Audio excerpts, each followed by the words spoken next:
할렐루야. 수요 저녁 예배 오신 모든 분들 주의 이름으로 축복합니다.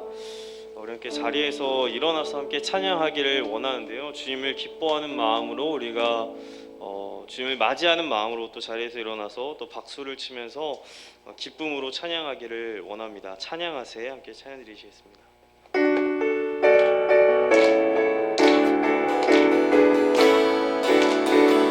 찬양하세, 찬양하세, 함께 소리 높여 찬양 드리세. 찬양하세, 찬양하세, 함께 소리 높여 찬양 드리세. 한 번 더 찬양하세, 찬양하세, 찬양하세,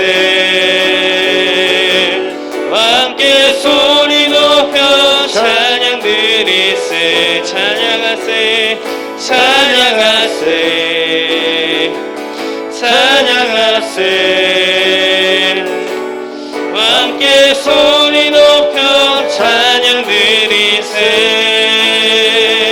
찬양 받기에 합당하신 주님, 언제나 동일하신 주, 무릎 꿇고서 주 이름 외치세. 예수 나의 왕, 예수 나의 왕, 예수 나의 왕. 아멘. 한 번 더 찬양하세, 찬양하세, 찬양하세, 함께 소리 높여 찬양 드리세. 찬양하세, 찬양하세, 함께 소리 높여 찬양 드리세. 찬양 받기에 합당하신 주님, 언제나 동일하신 주, 무릎 꿇고서 주 이름 외치세. 예수 나의 왕, 예수 나의 왕, 예수 나의 왕. 아멘. 찬양받기에 합당하신, 찬양받기에 합당하신 주님, 언제나 동일하신 주, 무릎 꿇고서 주 이름 외치세. 예수 나의 왕, 예수 나의 왕, 예수 나의 왕. 아멘. 주 이름 찬양, 주 이름 찬양, 풍요의 강물 흐르는 고요한 땅에 살 때에 주님 찬양해. 주 이름 찬양, 거칠은 광야와 같은 인생길 걸어갈 때도 주님 찬양해. 모든 축복 주신 주님 찬양하리. 어두운 날이 다가와도 난 외치리. 주의 이름을 찬양해, 주의 이름을, 주의 이름을 찬양해. 영화로운 주 이름 찬양, 주의 이름을 찬양해, 주의 이름을, 주의 이름을 찬양해.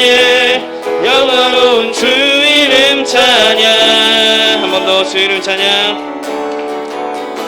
주 이름 풍요의 강물 흐르는 고요한 땅에 살 때에 주님 찬양해.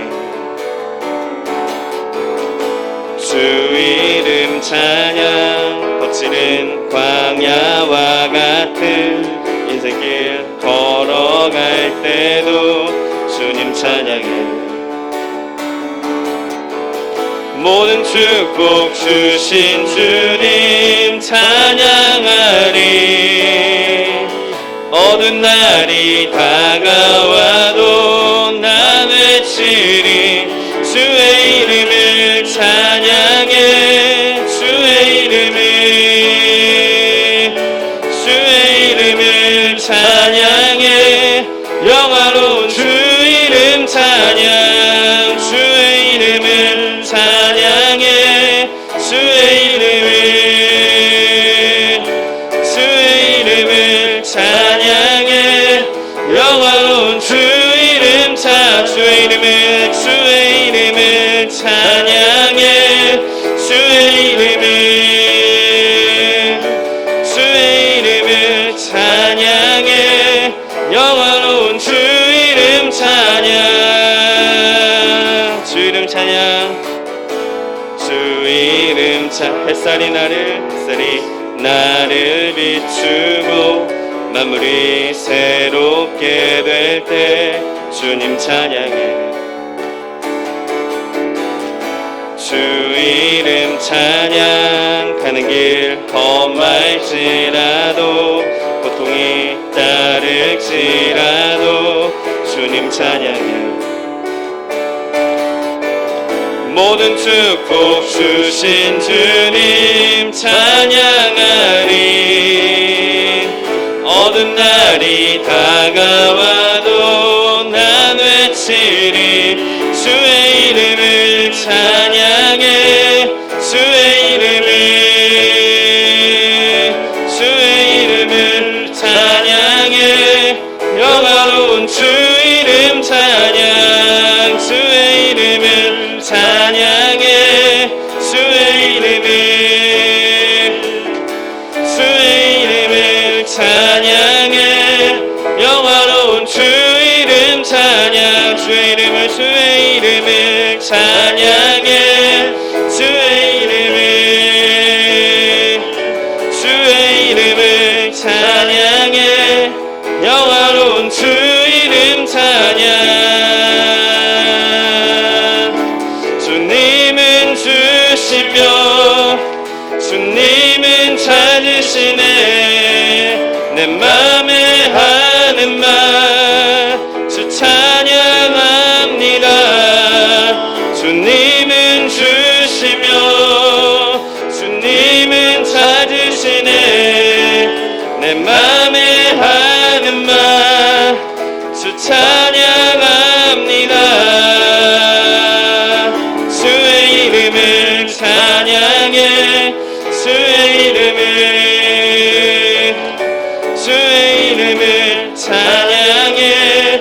영화로운 주 이름 찬양. 주의 이름을 찬양해. 주의 이름을 찬양해. 영화로운 주 이름 찬양.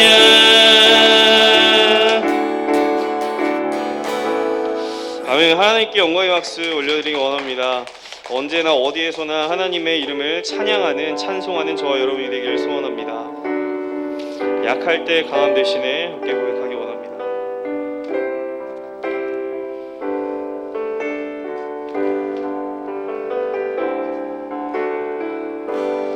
약할 때 강함 대신에 나의 보배가 되신 주 나의 모든 것. 주 안에 있는 보물을 나는 포기할 수 없네. 주 나의 모든 것. 약할 때 강함 대신에 약할 때 강함 대신에 나의 보배가 되신 주 나의 모든 것.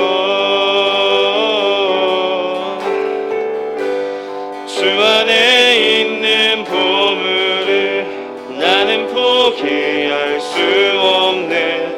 주 나의 모든 것.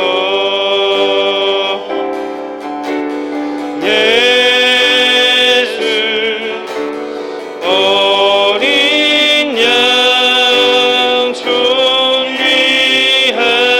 이름. 예수 어린 양 존귀한 이름. 예수 어린 양. 예수 어린 양 존귀한 이름. 예수 어린 양 존귀한 이름. 십자가 죄사하셨네. 십자가 죄사하셨네.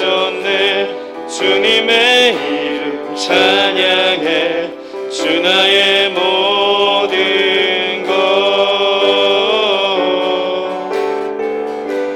쓰러진 나를 세우고 나의 빈잔을 채우네.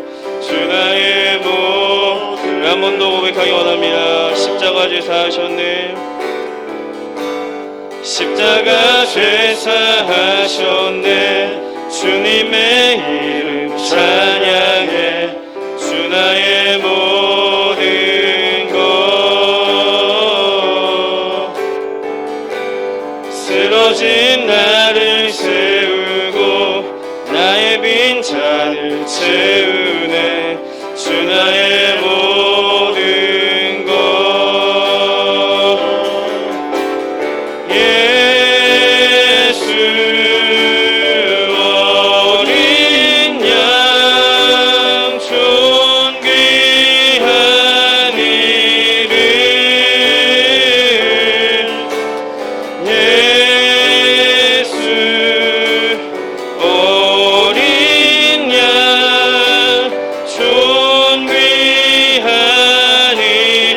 아멘. 예수 어린 양. 예수 어린 양 존귀한 이름. 예수 어린 양 존귀한 이름. 예수 어린 양. 예수 어린 양 존귀한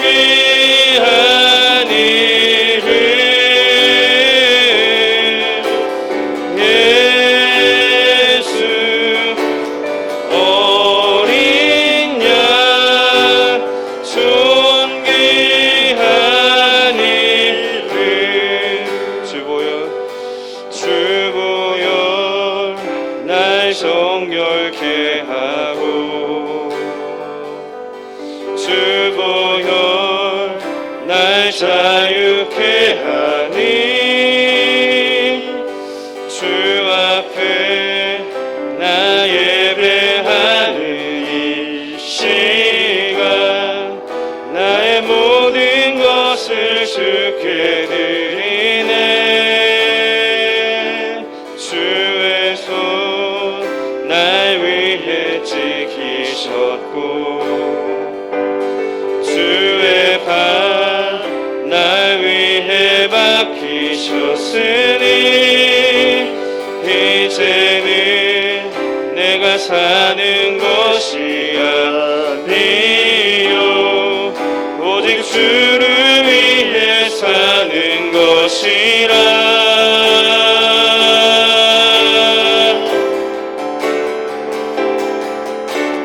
주의 손에 나의 손을 포개고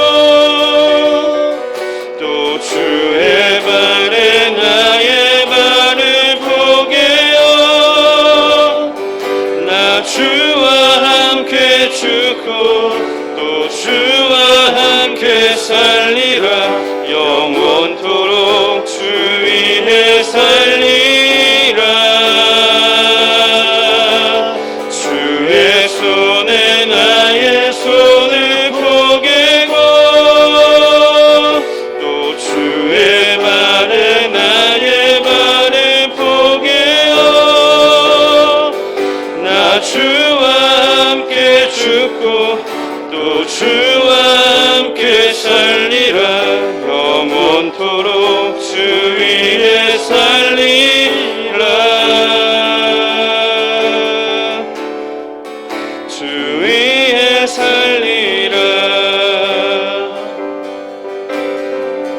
주보혈 날 정결케 하고 주보혈 날 정결케 하고 주보혈 날 자유케 하니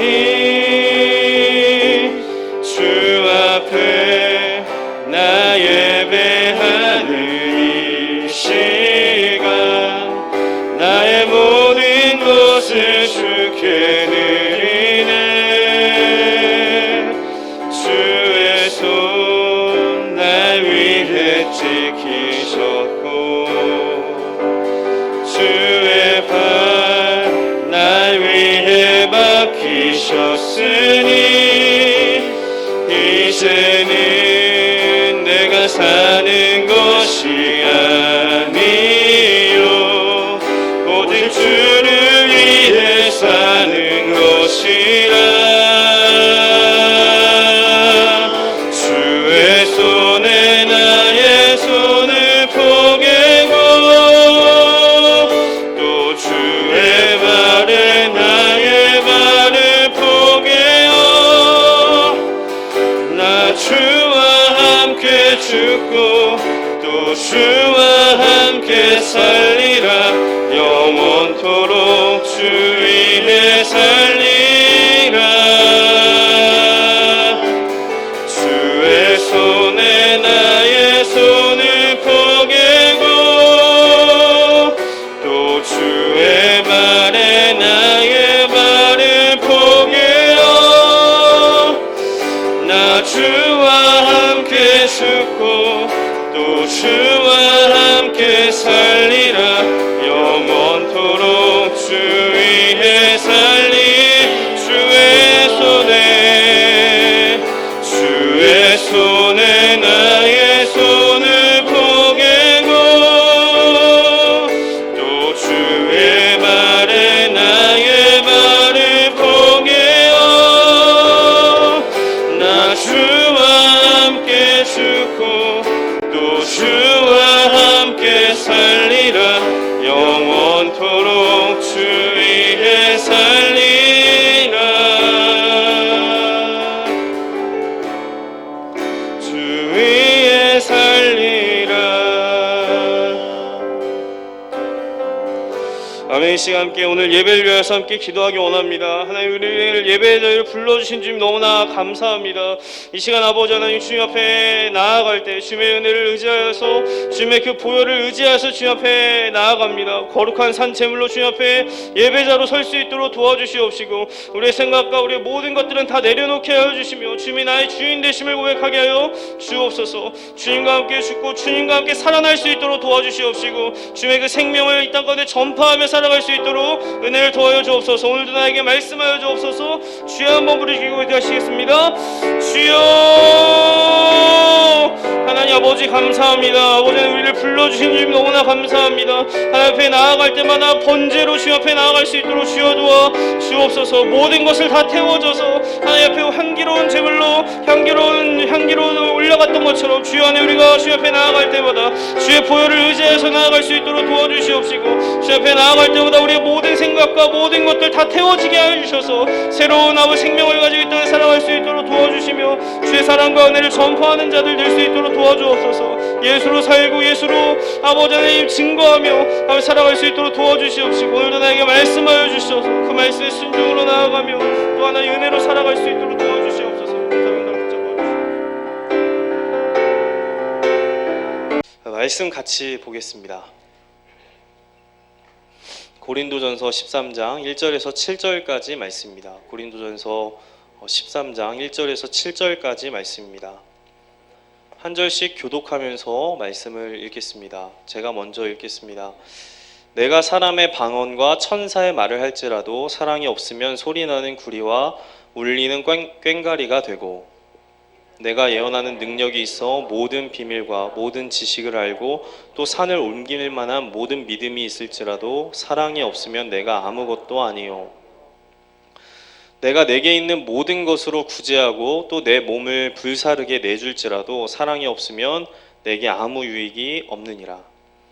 사랑은 오래 참고 사랑은 온유하며 시기하지 아니하며 사랑은 자랑하지 아니하며 교만하지 아니하며 무례히 행하지 아니하며 자기의 유익을 구하지 아니하며 성내지 아니하며 악한 것을 생각하지 아니하며 불의를 기뻐하지 아니하며 진리와 함께 기뻐하고 모든 것을 참으며 모든 것을 믿으며 모든 것을 바라며 모든 것을 견디느니라. 아멘. 그 중에 사랑이 제일입니다. 이렇게 제일은 사랑입니다 라는 말씀의 제목으로 함께 말씀을 나눕니다. 고린도전서 말씀을 함께 나누고 있는데요. 고린도 교회는 바울이 1년 반이라고 하는 긴 시간 동안 머무르면서 개척을 했던 교회였습니다. 눈물과 땀으로 세운 교회가 아름답게 더 세워지고 성장하면 좋겠지만 그렇지 못했죠. 교회 공동체 안에 참으로 여러 가지 많은 문제들이 있었습니다. 초대교회라고 해서 뭔가 완전했던 것은 아니었던 것 같아요. 그 안에 우리가 동일한 그런 문제들이 있었던 것 같습니다. 고린도라는 도시의 특수성도 우리가 이야기를 했는데, 고린도는 굉장히 부유하고 상업적으로 유명한 항구 도시였습니다. 올림픽에 버금가는 운동 경기도 고린도에서 열렸고요. 또 그 당시에는 1000명이 넘는 매춘부가 있었던 아프로디테 신전도 이 고린도 지역에 있었습니다. 그 시대에 고린도처럼 행하다라고 하는 단어가 있었는데요. 코린티 아즈마이라는 단어입니다. 이 말은 매춘 행위를 말하는 것이었어요. 그러니까 고린도처럼 행하다라고 하면은 매춘 행위를 하는 것을 말할 정도로 이 고린도라는 도시의 이름이 타락의 대명사로 그렇게 사용이 되었습니다. 고린도라는 도시가 어땠는지를 우리가 알 수가 있는 것이죠. 가장 타락한 도시에 가장 순결한 믿음의 공동체가 세워졌기 때문에 사탄이 얼마나 이 공동체를 공격을 했겠습니까? 참으로 여러 가지 영적인 공격이 이 고린도 교회에 있었고, 성도들은 이 영적인 공격에 대해서 제대로 잘 반응하지 못했습니다. 대응하지 못했습니다. 바울은 그러한 고린도 교회에 정말 여러 가지 아픔과 갈등을 겪고 있는 고린도 교회에 문제들에 대해서 편지로 답을 해주었죠. 어떤 것은 하지 말아야 한다라고 했고, 어떤 것은 해야 한다, 하지 말아야 한다가 아니라 덕을 세우는 것으로 너희가 결정해야 된다, 이렇게 가르쳐 주었습니다. 고린도전서 12장에는 은사에 대한 갈등의 문제가 있었습니다. 고린도 성도들에게 참 많은 은사들이 나타났는데 9개의 은사가 이 한 공동체 안에 있었습니다. 이 은사가 많았기 때문에 성도들 사이에서 어떤 은사가 더 중요하냐, 어떤 은사가 더 귀한 은사냐, 큰 은사냐인지에 대한 논쟁이 벌어졌죠. 바울은 이것에 대해서 은사는 어떤 보이는 능력, 또 대단한 기적과 같은 능력이 아니라 영적인 능력이고, 가장 중요한 은사가 뭐냐, 예수 그리스도를 나의 구주로 고백하는 능력이 바로 가장 귀한 은사다라고 이야기를 해주었습니다. 그래서 은사가 없이는 누구도 예수님을 나의 구주라고 고백할 수 없다라고 이야기했죠. 어떤 은사가 중요하냐라고 따지는 그런 고린도 성도들에게 신유의 은사, 방언의 은사, 예언의 은사, 그런 것이 아니라 예수님을 나의 구주로 고백하는 은사가 제일 중요한 영적인 은사이다라고 대답을 해주었습니다. 고린도라는 도시적인 특성과 이 고린도 교회 안에 있는 여러 문제를 생각했을 때 바울의 이 메시지가 정말 마음에 공감이 됩니다. 타락한 도시, 또 무엇이 하나님의 뜻인지 잘 분별하지 못하는 성도들에게 가장 중요한 은사는, 가장 필요한 은사는 하나였어요. 예수 그리스도를 나의 구주로 고백하는 것이죠. 예수님이 나의 주인입니다라고 고백하는 것이 가장 필요했습니다.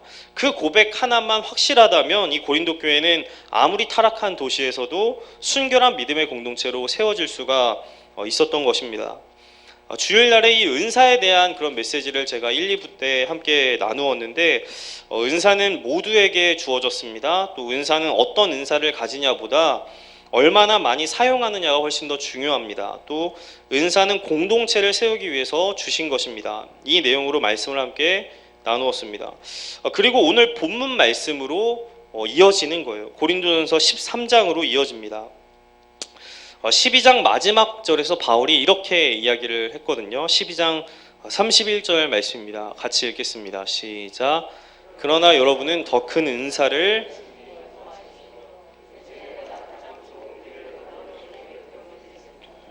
아멘. 가장 좋은 길을 여러분에게 보여드리겠습니다. 가장 큰 은사를 보여드리겠습니다. 그 은사가 무엇이냐? 우리가 잘 알고 있는 고린도전서 13장 사랑입니다. 12장을 은사장이라고 하고 13장을 사랑장이라고 하죠. 가장 큰 은사가 뭐냐? 가장 중요한 은사가 뭐냐? 사랑이라고 하는 거예요. 사랑보다 더 큰 은사가 없다라는 것입니다. 이전에 바울은 어떤 은사가 중요하냐라고 했을 때 보이지 않는 영적인 능력, 그래서 예수 그리스도를 나의 구주로 고백하는 이 은사가 제일 중요한 은사라고 했습니다. 그런데 이번에는 눈에 보이는 능력을 말한 거예요. 그래서 눈에 보이는 은사 중에 가장 큰 은사는 사랑입니다. 사랑은 눈에 보일 수밖에 없죠. 사랑하는 사람의 눈을 보면 그 눈에 이미 사랑이 담겨져 있게 됩니다. 또 행동 하나, 말 하나에 사랑이 담겨 있습니다. 그래서 사랑은 눈에 보이지 않는 어떤 은사가 아니라 눈에 보이는 능력이에요. 그리고 눈에 보이는 은사 중에 가장 큰 은사가 바로 이 사랑입니다. 그러면 이 사랑이라고 하는 것이 왜 가장 큰 은사인가? 바울은 이렇게까지 말을 하는데 1절에서 3절 말씀을 새번역 성경으로 한 번 더 읽겠습니다. 시작. 내가 사람의 모든 말과 천사의 말을 할 수 있을지라도 내게 사랑이 없으면 울리는 징이나 요란한 꽹과리가 될 뿐입니다. 내가 예언하는 능력을 가지고 있을지라도 또 모든 비밀과 모든 지식을 가지고 있을지라도 또 산을 옮길 만한 모든 믿음을 가지고 있을지라도 사랑이 없으면 아무것도 아닙니다. 내가 내 모든 소유를 나누어 줄지라도 내가 자랑 삼아 내 몸을 넘겨줄지라도 사랑이 없으면 내게 아무런 이로움이 없습니다. 아멘. 사랑이 가장 큰 은사인 이유는 사랑만큼 중요한 것이 없기 때문입니다. 사랑은 하나님께서 우리에게 은사를 주신 목적이에요. 은사는 그 사랑을 나누기 위한 도구이며 목적이 될 수가 없습니다. 은사를 통해서 하나님은 사랑을 더 나누라고 우리에게 은사를 주신 것이죠. 그래서 사랑을 할 수가 있다라고 한다면 우리는 이미 가장 큰 은사를 우리가 가지고 있는 것입니다. 그런데 문제가 있습니다. 첫째는 사랑하며 사는 것이 참 어렵다는 거예요. 누군가를 사랑하며 사는 것이 참 쉽지가 않다는 것입니다. 사랑하며 사는 것이 쉬우십니까? 네, 다 어려우신 눈빛입니다. 나의 노력과 의지만으로 이 사랑하며 사는 것이 되는 것이 아니죠. 리처드 도킨스가 쓴 이 이기적 유전자라는 책이 있는데 이 책을 보면 왜 우리가 사랑하며 사는 게 참 어려운가에 대한 그런 답을 조금 얻을 수도 있습니다. 리처드 도킨스는 이제 좀 이과였던 사람이었던 것 같고 굉장히 이제 과학자 같은 느낌이 드는데 모든 생물은 유전자의 생존 기계다 이렇게 말을 했어요. 그러니까 사람이 유전자의 생존 기계다 이렇게 말을 했습니다.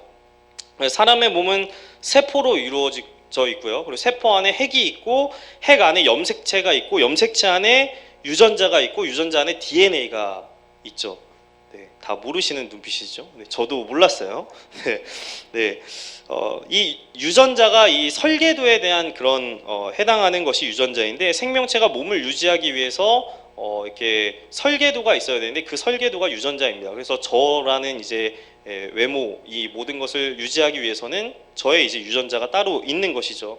강아지는 강아지 유전자가 있고 원숭이는 원숭이 유전자가 있는 것입니다.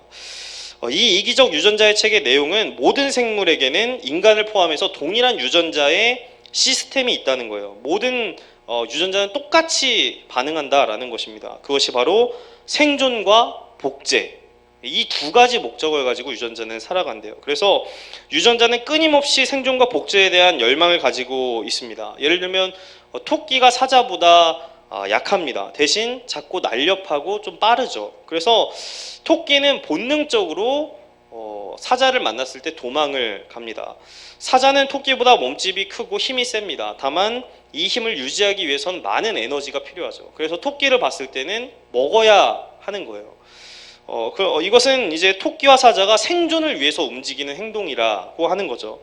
사람도 마찬가지라고 하는 것입니다. 사람은 살기 위해서, 생존하기 위해서, 또 복제, 그러니까 자녀를 낳는 거, 이런 것들을 위해서 고향을 떠나기도 해요. 그래서 국경을 넘어서 이민을 가기도 하는데, 그 이유는 더 잘 살기 위해서라는 거예요. 청년들이 고향을 떠나서 대도시로 이동하려고 하는 그런 이유가 뭐냐? 더 잘 생존하기 위해서 그렇게 이동하는 것이다라고 말을 하는 것입니다. 리처드 도킨스는 이제 어머니가 자녀를 사랑하는 그 모성애도 이기적인 유전자의 설계 때문에 그렇게 하는 것이다라고 말을 합니다.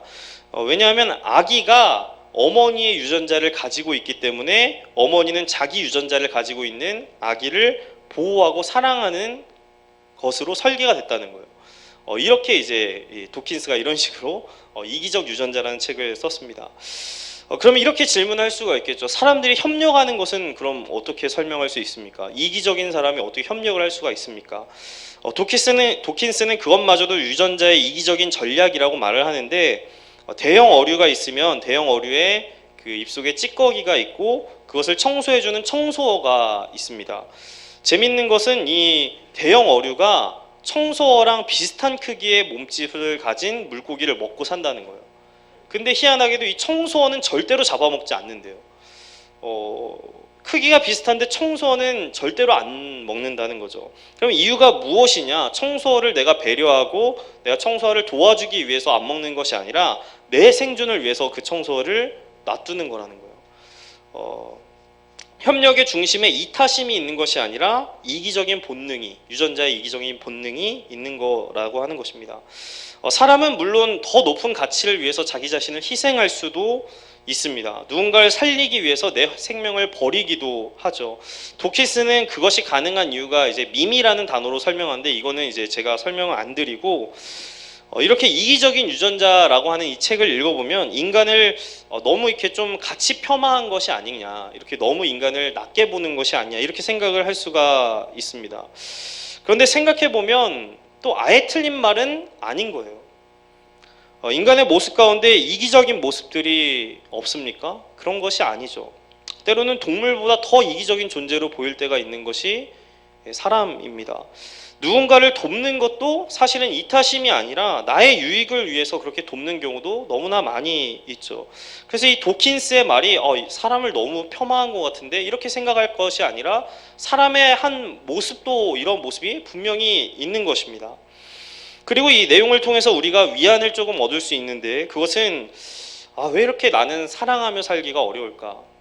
주님은 나를 위해서 자기 몸을 다 버리시고 십자가를 지셔서 나에게 새로운 생명을 주셨는데 왜 나는 그렇게 주님처럼 사랑하지 못할까?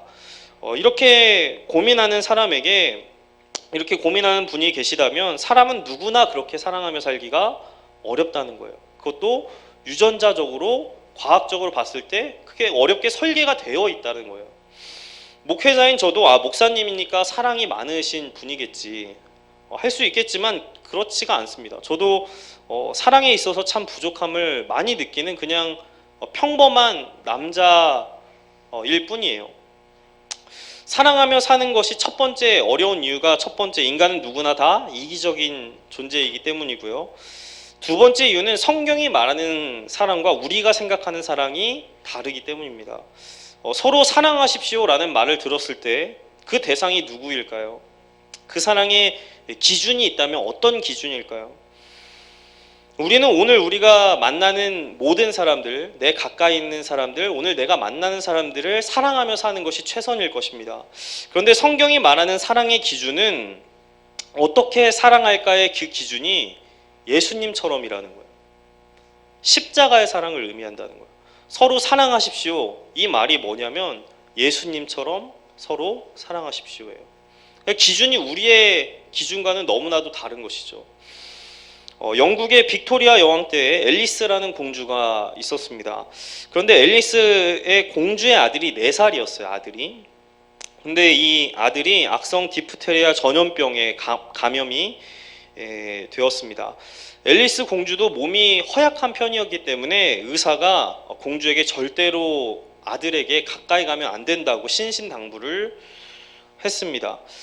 큰 방에서 아이가 넓은 방에서 아이가 치료를 받고 있었고, 앨리스 공주는 멀리서 아이가 치료받는 것을 지켜보는 것이 이제 할 수 있는 것의 전부였어요. 그런데 아이가 간호사에게 조용한 목소리로 이렇게 말을 했습니다. 엄마는 왜 나를 지켜보기만 하고 나에게 와서 입맞춤을 주지 않나요? 이렇게 간호사에게 작게 이야기를 했어요. 그런데 그 아들의 목소리가 엄마인 앨리스 공주에게 들렸습니다. 당연히 아이의 그 작은 말이라도 들릴 수밖에 없는 것이죠. 앨리스 공주는 아이의 그 말을 듣고 참을 수가 없어서 그 자리에서 달려가서 아이에게 입을 맞춰 주었고, 그리고 내가 너를 정말 너무나 사랑한다 라고 말하면서 그 아이를 끌어안았습니다. 하지만 엄마인 앨리스 공주도 이제 감염이 되어서 죽게 되었고요. 그리고 4살 된 아이도 죽게 되었어요. 참 어머니의 사랑, 아이를 향한 어머니의 사랑을 우리가 느낄 수가 있는, 알 수가 있는 그런 이야기입니다. 그런데 예수님의 사랑은 이것보다 훨씬 더 고차원적인 사랑이라는 거예요. 예수님은 사랑하는 사람을 위해서만 십자가를 지신 것이 아니기 때문입니다. 예수님은 자기 자신을 십자가에 못 박으라고 외치는 군중들을 위해서도 십자가를 지셨습니다. 또 아무 죄가 없는 자신을 고발하는 자들을 위해서도 십자가를 지셨고요. 예수님을 조롱하며 침을 뱉고 뺨을 때렸던 그 사람들을 위해서도 십자가를 지었고, 예수님의 손과 발을 나무에 못을 박았던 로마 군인들을 위해서도 십자가를 지셨습니다. 예수님의 마지막 기도는 저들을 용서해 주십시오였죠. 성경이 말하는 사랑의 기준은 이 예수님의 십자가 사랑입니다. 우리로 하여금 이 십자가의 사랑을 너희가 행하라고 요구하시는 거예요. 누가복음 10장에 한 율법 교사가 예수님을 시험하고자 이렇게 질문을 했습니다. 랍비여, 내가 무엇을 해야 영생을 얻겠습니까? 그때 예수님은 신명기 말씀을 이야기해 주시죠. 내 마음을 다하고 내 목숨을 다하고 내 뜻을 다하고 힘을 다하여 너희 하나님을 사랑하라. 또 내 이웃을 내 몸과 같이 사랑하라 라고 말씀을 하십니다. 그러고 난 다음에 예수님이 이야기를 하나 해주시는데, 그것이 바로 선한 사마리아인 이야기입니다. 한 사람이 여리고에 내려가다가 강도들을 만나서 폭행을 당하고 옷이 다 벗겨져서 죽게 되었습니다. 죽음에 이제 이를 상황에 되었습니다. 그런데 그것을 그 사람이 있는 곳을 지나가는 제사장도 레위인도 이 사람을 보고 그냥 피하고 지나갔어요. 그런데 한 사마리아인이 이 사람을 유일하게 긍휼히 여기고 도와주고 또 부축해서 여관으로 옮겨주고 그 비용을 나에게로 다 해달라고 하고 자기 길을 갑니다. 이 이야기를 그 율법 학자에게 율법 교사에게 전해주고 누가 이 강도 만난 사람의 이웃이냐라고 물어보세요.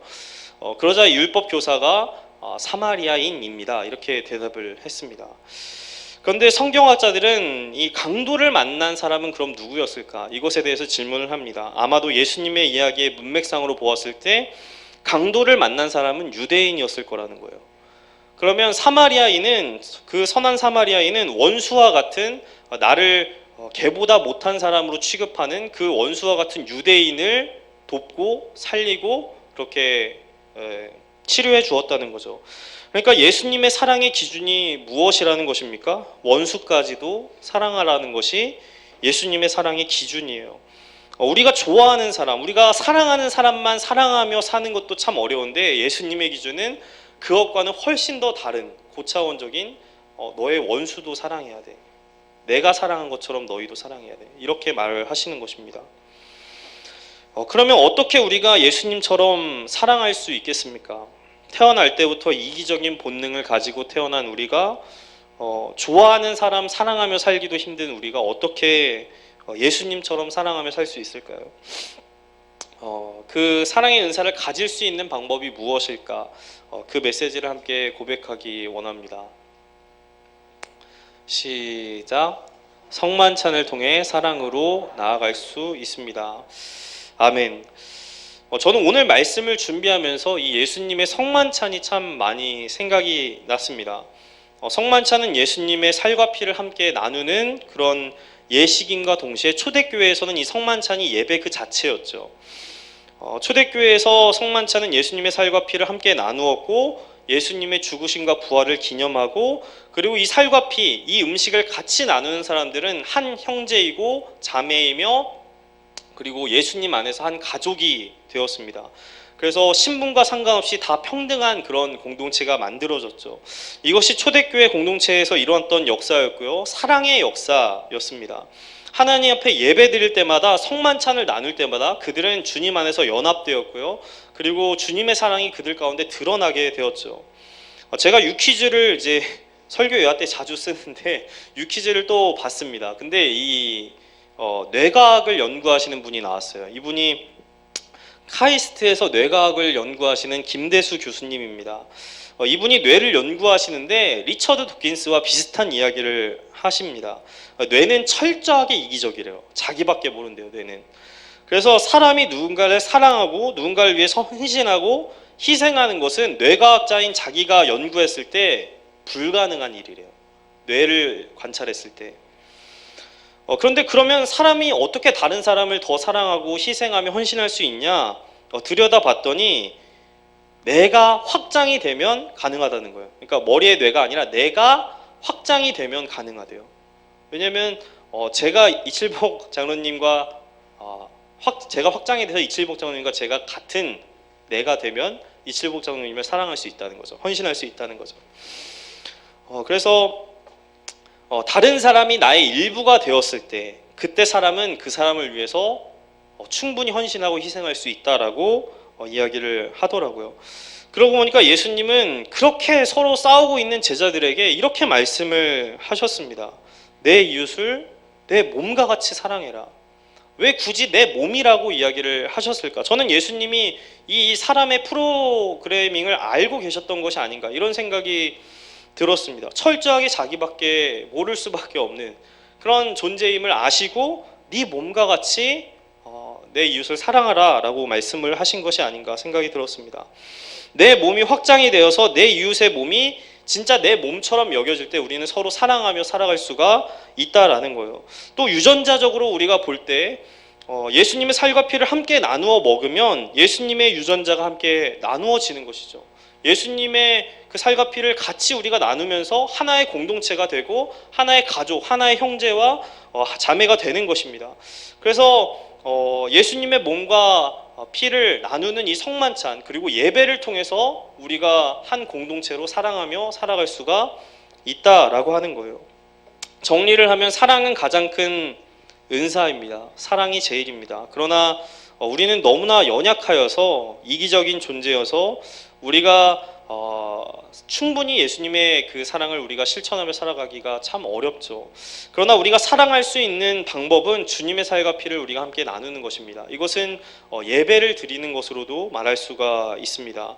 그때 우리 안에 예수님의 사랑의 능력이 채워지게 되고 예수님의 유전자가 우리가 함께 다 나누어지게 되고 내가 확장되어서 다른 사람을 또 나처럼, 내 몸처럼 여기게 되며 사랑할 수가 있을 것입니다. 결국 우리는 부족하지만 주님이 주시는 사랑의 그 능력으로 서로 사랑하며 살게 되는 것이죠. 저와 여러분들이 이 사랑의 은사를 사모하기를 원합니다.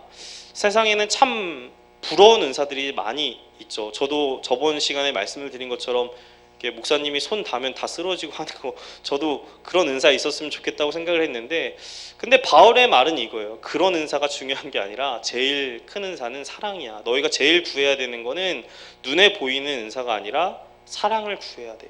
왜냐하면 사랑이 제일 큰 은사이기 때문에. 저와 여러분에게 이 사랑의 은사가 있기를 간절히 축복합니다. 함께 결단하며 기도하겠습니다. 하나님 아버지 감사합니다. 우리를 한 형제로, 한 자매로 불러주신 주님 감사합니다. 주님 앞에 나아갈 때마다, 예배할 때마다 주님의 살과 피가 나누어지게 하여 주시고 주님 안에서 진정한 형제와 자매로 우리가 먼저 서로 사랑하며 연합하며 살게 도와 주옵소서. 사랑하기에는 너무나도 부족하고 연약한 자신임을 주님께 고백합니다. 주님, 우리를 긍휼히 여겨주시고 주님께로부터 오는 그 사랑의 은사, 사랑의 능력을 사모하며 나아갈 때 주님의 사랑으로 내 형제들과 자매들을 사랑하며 살아갈 수 있도록 도와주옵소서. 그때 우리가 세상 가운데 주님의 제자로서 아버지 하나님 드러나게 도와주시옵시고 이 땅 가운데 주님의 제자로 살아가게 하여 주옵소서. 이 시간 주여 한번 부르짖고 기도하시겠습니다. 주여, 하나님 아버지 감사합니다. 주님의 은혜를 감사합니다. 우리를 한 믿음의 공동체로 불러주셔서 아버지 하나님 주님의 형제 자매로 주님 안에서 불러주신 줄 너무나 감사합니다. 주여 하나님, 주님 앞에 나아갈 때마다, 주님 앞에 예배할 때마다 아버지 하나님 주님의 살과 피를 함께 나누며 주님의 유전자를 함께 나누며 아버지 하나님 주님 안에 진정한 형제와 자매로 우리가 서로 사랑하며 살게 도와주옵소서. 아버지 하나님 사랑하며 살기에 너무나 부족한 존재임을 주님 앞에 고백합니다. 아버지 하나님 주님의 사랑을 더욱더 간구하게 하여 주시옵시고 무엇보다 가장 큰 은사가 사랑이라고 말씀을 하셨는데 아버지 그 사랑을 얻기에 간구하는 자들 될 수 있도록 도와주셔서 주님께로부터 오는 그 사랑과 그 사랑의 은사를 가지고 사랑의 능력을 가지고 아버지 주님의 사랑으로 이 땅의 형제들과 자매들 사랑하며 살아갈 수 있도록 주여 은혜를 도와여 주옵소서. 우린 너무나 부족하고 연약합니다. 주님 사랑으로 붙잡아 주옵소서. 주님 앞에 나아갈 때마다 주님 붙잡아 주시옵소서. 이 모든 말씀 우리 주 예수님의 이름으로 간절히 기도합니다. 우리 함께 말씀 생각하면서 주보혈날 정결케 하고 함께 찬양 드리기 원합니다.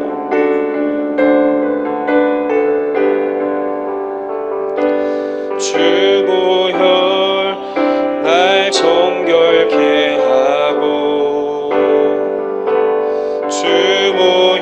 주보혈날 자유케 하니 주 앞에 나 예배하는 이 시간 나의 모든 것을 주께 드리네. 주의 손 날 위해 찢기셨고 주의 발 날 위해 박히셨으니 이제는 내가 사는 것이 아니요 오직 주를 위해 사는 것이라.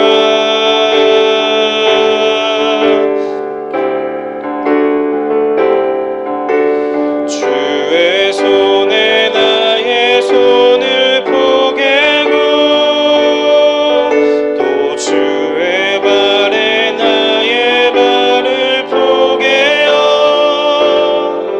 나 주와 함께 죽고 또 주와 함께 살리라. 영원토록 주 위해 살리라. 주의 손에 나의 손을 포개고 또 주의 발에 나의 발을 포개어 나 주와 함께 죽고 또 주와 함께 살리라. 영원토록 주 위해 살리. 주의 손에 나의 손을 주의 손에 나의 손을 포개고 또 주의 발에 나의 발을 포개어 나 주와 함께 죽고 또 주와 함께 살리라. 영원토록 주 위해 살리라. 주 위에 살리라. 하나님 아버지 감사합니다. 우리를 주님의 한량없는 그 사랑으로 구원하여 주신 주님 너무나 감사합니다. 예수님을 믿고 예수님이 내 안에 계시며 나와 늘 함께 하시는 것을 믿습니다. 사랑의 근원 되시는 주님, 우리도 주님과 같이 주님이 우리를 사랑한 것과 같이 내 이웃을 내 몸처럼 사랑할 수 있도록 도와주옵소서. 우리가 서로 사랑할 때 세상은 우리를 주님의 제자로 알게 된다고 말씀을 하셨습니다. 서로 사랑하는 것 무엇보다 가장 큰 가치와 은사임이 하나님이 이것임을 기억할 수 있도록 도와주셔서 사랑으로 무엇이든지 행할 수 있도록 도와주옵소서. 오늘 내가 만나는 사람들, 내 곁에 있는 사람들, 또 더 나아가서는 내 마음에 들지 않는 사람들도 사랑할 수 있는 주님의 은혜를 우리에게 허락하여 주옵소서. 사랑하며 살게 하여 주옵소서. 늘 감사하며 예수님의 이름으로 간절히 기도합니다. 아멘. 하늘에 계신 우리 아버지여, 이름이 거룩히 여김을 받으시오며 나라의 마옵시며 뜻이 하늘에서 이루어진 것 같이 땅에서도 이루어지이다. 오늘날 우리에게 일용할 양식을 주옵시고 우리가 우리에게 죄진 자를 사하여 준 것 같이 우리 죄를 사하여 주옵시고 우리를 시험에 들게 하지 마옵시며 다만 악에서 구하옵소서. 대개 나라와 권세와 영광이 아버지께 영원히 있사옵나이다. 아멘.